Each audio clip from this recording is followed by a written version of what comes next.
నాకు తెలిసి non వెజిటేరియన్స్లో KFC chicken తిన్నవాళ్ళు అసలు ఎవరు ఉండరు అనుకుంటా కదా. మేమైతే 2012 అనుకుంటా వెళ్ళాము. సిద్ధు చాలా చిన్నవాడు అప్పుడు తీసుకొని వెళ్ళాము. కానీ చాలా వెరైటీస్ ఉన్నాయి, తిన్నాం కానీ కడుపు మాత్రం నిండదు. ఎందుకంటే మనకు రైస్ పడాల్సిందే కదా, రైస్ ఐటమ్స్ ఉండవుగా కేఎఫ్సీలో.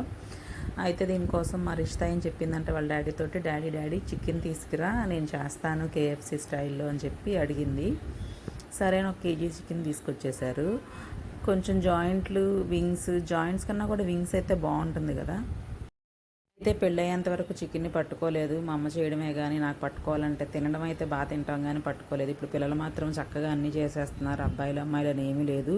చికెన్ని చక్కగా పట్టుకొని కడిగేయటం అన్నీ చేసేస్తున్నారు. నా వల్ల అయితే అప్పుడు కాలేదు. నేను చెప్తాను, డైరెక్షన్ ఇస్తాను, నువ్వు మాత్రం చెయ్యి అని అంది. మళ్ళీ ఏమనుకుందో ఏమో మొత్తం తనే చేస్తానని చెప్పి అదే చేసేసింది. చాలా టేస్టీగా ఉన్నాయి. ఒక పట్టు పట్టేసావక్క అనుకుంటారేమో, నేను మాత్రం ఒక్క పీసే తిన్నాను. వాటిని చూస్తేనే నాకు భయం. అంత మైదా, అంత కోటింగ్ వేసి డీప్ ఫ్రై చేసి తినాలంటే మాత్రం నా వల్ల కాదు. అందరూ ఎంజాయ్ చేశారు, పిల్లలు మాత్రం తిన్నారు, మా వారికి కూడా ఇష్టంగానే తిన్నారు. కానీ నేను మాత్రం ఒక్క పీసే తిన్నాను.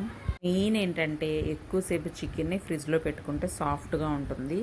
ఇంక మనం పౌడర్ కావాలంటే మైదా, కార్న్ఫ్లవరు, పెప్పర్ పౌడరు, అందులో కొంచెం సాల్టు, కారము వేసేసేసి అది కోటింగ్కి. ఎగ్స్లో కూడా మళ్ళీ పెప్పరు, కొంచెం బేకింగ్ సోడా, అలానే కారము, సాల్ట్ అన్నిట్లో కామన్గా వేసుకోవాలి కదా, వేసేసి కలిపేసుకోవడమే. అది ఎక్కువ ప్రాసెస్ ఏమో, కూల్ వాటర్లో డిప్ చేయాలి, బ్రెడ్ క్రమ్స్ అవన్నీ అనుకుంటారు కదా. కానీ రిష్తా మాత్రం చాలా సింపుల్గా చేసేసింది.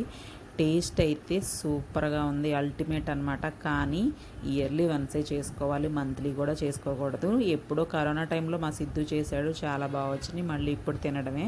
నేనైతే తినలేదు అసలు. ఇవన్నీ చేశాక ఆయిల్ ఉంది అసలు నెక్స్ట్ లెవెల్ అనమాట. అలాంటి ఆయిల్స్ మరి బయట ఎలా చేస్తారు